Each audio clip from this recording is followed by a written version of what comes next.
राजन तिवारी। तो आइए उन्हीं से कुछ युवाओं के बारे में जानते हैं।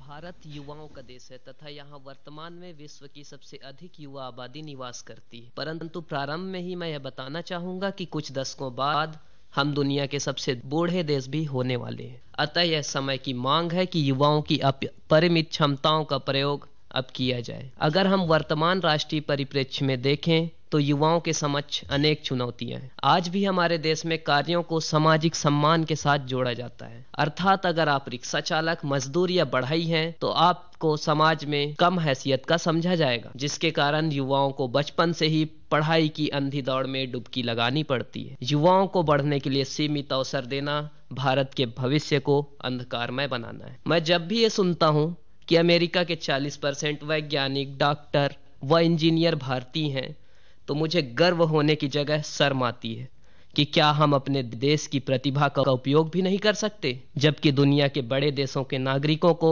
विदेश जाने से पहले राष्ट्र की सेवा करनी होती है। भारत दुनिया का सबसे बड़ा लोकतंत्र है तथा यहाँ दुनिया की 17.5% जनसंख्या निवास करती है, परंतु आज भी हमारा देश दुनिया के भ्रष्टतम देशों में गिना जाता है। आज भी हमारे देश की गिनती विकासशील देशों में होती है। आज भी हमारे देश की अधिकांशतः आबादी गरीबी व अभाव में अपना जीवन गुजारती थी और इन सब समस्याओं को सुलझाने का सारा दारोमदार देश के युवा कंधों में है, जिनके अंदर साहस व शौर्य का खजाना है। चाहे वह विज्ञान या तकनीकी के विषय हो अथवा चिकित्सा और प्रबंधन के, हर क्षेत्र में भारतीय युवाओं ने नए कीर्तिमान स्थापित किए तथा विश्व पटल पर देश का नेतृत्व किया है। परंतु जब बात राजनीति की होती है तो हमारी वाणी मौन हो जाती है। राजनीति ही एक ऐसा केंद्रीय तत्व है जो देश की दशा व दिशा दोनों का निर्धारण करता है तथा देश के भविष्य का निर्माण वस्तुतः राजनेताओं के द्वारा ही होता है। परंतु आजादी के 65 वर्षों बाद भी युवाओं की रुचि राजनीति की ओर बहुत कम है, जिसका मुख्य कारण राजनीति के प्रति हमारी सामाजिक धारणा है। 1947 के दशक में राजनीति में भ्रष्टाचार ठीक वैसा ही होता था जैसे दाल में नमक। धीरे धीरे दाल में कुछ काला नजर आने लगा और आज तो पूरी दाल ही काली। खुद राजनेता ही इसे जहर की संज्ञा देते हैं। आज शायद ही ऐसा कोई अभिभावक होगा जो यह कहे कि मेरा बेटा नेता बनेगा। आज वंशवाद, जातिवाद, धन तथा बल ने भारतीय राजनीति को पूरी तरीके से हाईजैक कर लिया है। मुझे यह जानकर भी बहुत दुख होता है कि आज भी हमारे देश में राजनेता बनने के लिए कोई मिनिमम क्वालिफिकेशन व रिटायरमेंट एज नहीं है। आज सैनिक बनने के लिए 10वीं की मार्कशीट मांगी जाती है, जबकि राजनेता के लिए ऐसा कुछ नहीं है। भारत का नेतृत्व सदा युवाओं ने ही संभाला है, चाहे वह भगवान राम हो या भगवान कृष्ण, आचार्य चाणक्य हो या चंद्रगुप्त मौर्य, शिवाजी हो या महाराणा प्रताप, सभी युवा ही थे।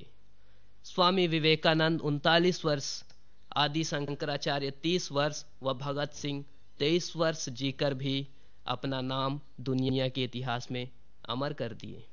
युवाओं की आधी आबादी के साथ ही हमारा समाज न्याय नहीं कर पा रहा है। वह उन्हें दुराचार, व्याभिचार के साथ साथ अनेक सामाजिक कुप्रथाओं का सामना करना पड़ता है।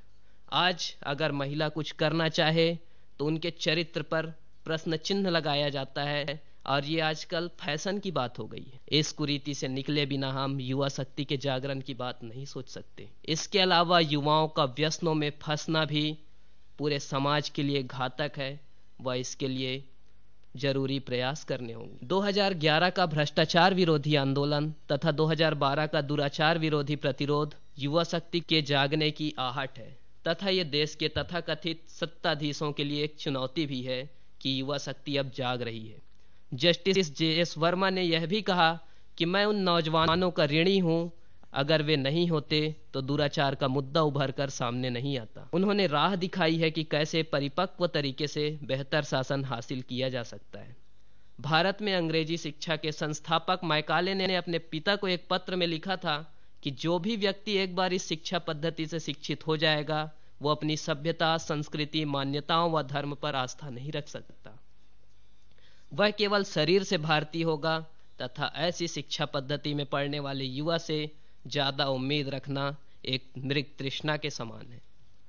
जागरूक नागरिक समाज को लोकतंत्र की आत्मा कहा जाता है तथा स्वामी विवेकानंद बार बार भारतीय युवाओं को ललकार रहे हैं कि उत्तिष्ठतः जागृतः प्राप्य वर्राणि बोधितः, अर्थात मेरे देश के युवाओं, उठो, जागो और लक्ष्य प्राप्ति तक संघर्ष करो।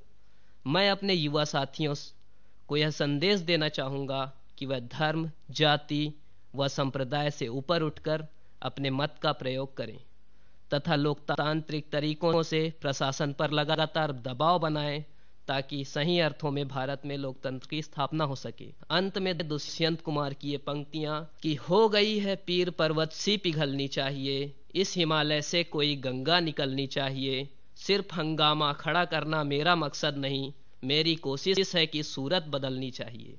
मेरे सीने में नहीं तो तेरे सीने में ही सही, हो कहीं भी आग, लेकिन आग जलनी चाहिए, आग जलनी चाहिए। और जब यह आग मेरे देश के हर युवा के सीने में चलेगी तो एक बार फिर से भारत विश्व गुरु बनेगा, सोने की चिड़िया कहलाएगा और भारत का नाम विश्व इतिहास में अमर हो जाएगा। जय हिंद, जय भारत। दोस्तों, अभी आप राजन तिवारी जी से युवाओं के बारे में जानकारी सुन रहे थे। दोस्तों, युवाओं के बारे में इतनी सारी बातें सुनने के बाद आइए चलते हैं फिर से गीत संगीत की दुनिया में और इस शाम को बनाते हैं खूबसूरत। तो आइए मिलकर सुनते हैं ये गीत।